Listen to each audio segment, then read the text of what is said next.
got Kate Healy speaking on behalf, and I'll get Kate to clarify just in case we've got this wrong in our notes, on behalf of Ngāti Whātua, Heart of the City, Urban Auckland and others, and I see quite a few of the others here, so welcome to the others, and we'll hear from Kate. We're then having Joel Cayford speak, and then in the confidential section we're going to take speakers who will be speaking on the special housing area, and then we've got Mike Cohen who's going to be speaking as part of the local board input. So I hope that's clear.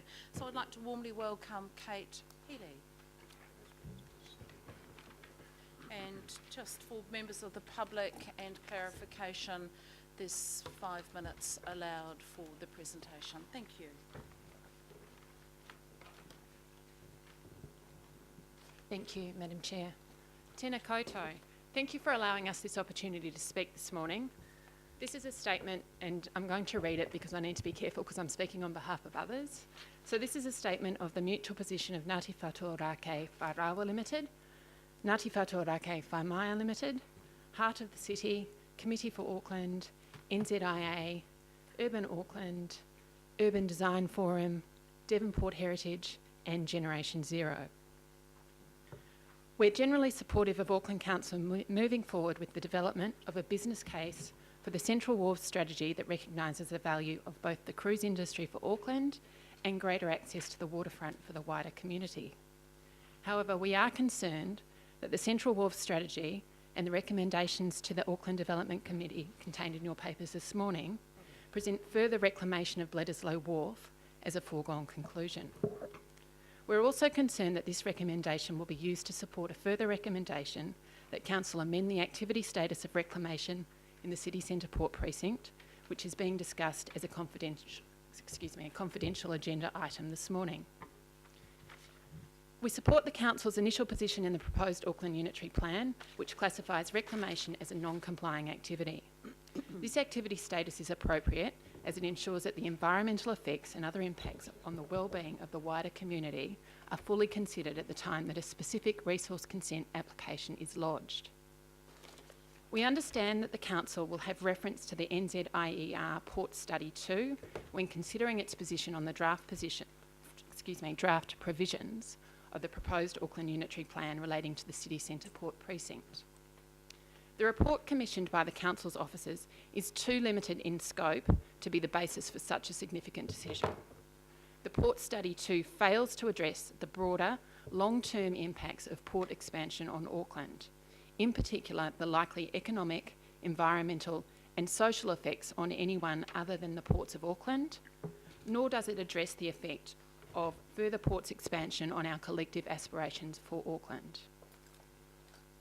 The report also fails to consider the relevant objectives and policies that will apply within the City Centre Port Precinct.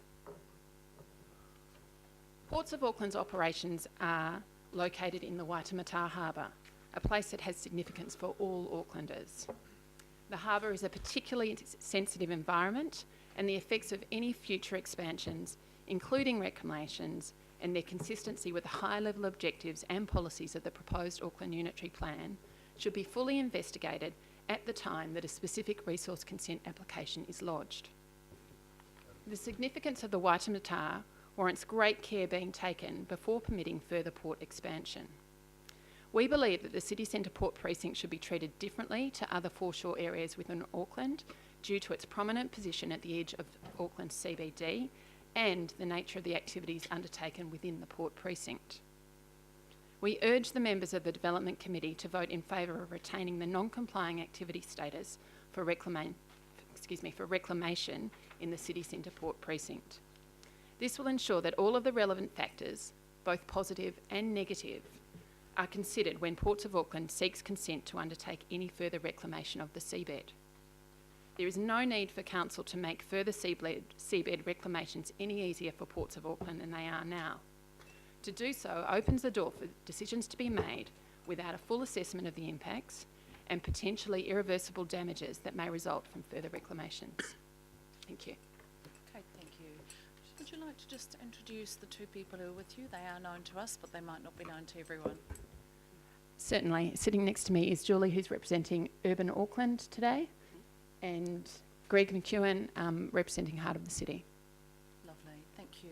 So we've probably got time for a couple of questions, and councillors, I just urge you all to remember which portions of this discussion relate to the unitary plan discussion and which portions relate to the Central City Wharves discussion. So, any questions? Councillor Clough. Yeah, I just have a question of Julie Stout from Urban Design, Urban Auckland.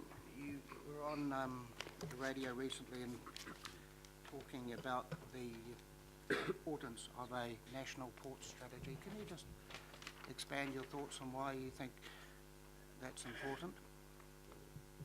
Yes, the ports is such a important, large piece of infrastructure and what is essentially the heart of our city.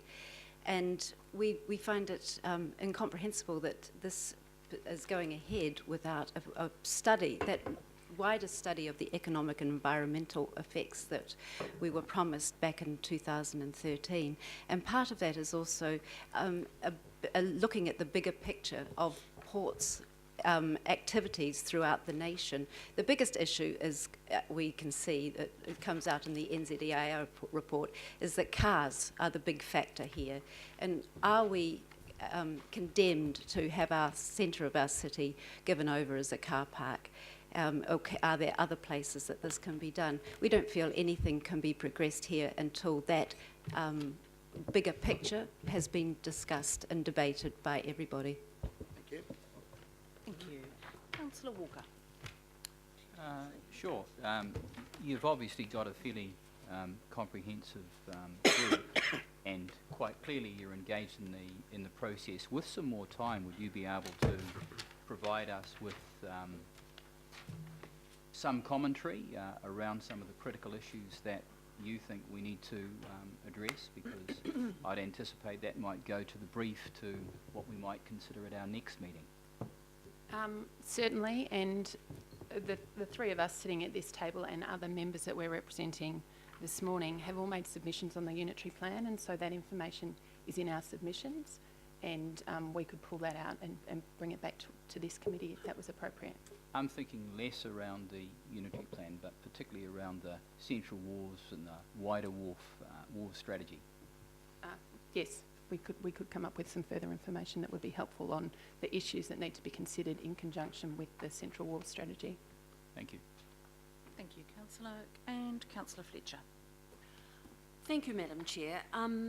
I would like to pose my question in the context of your various organisations that you represent and the significance of the Hauraki Golf Park to them, what value it adds to your organisations, and whether you feel that that has duly been considered in the proposals that councils may have to consider today.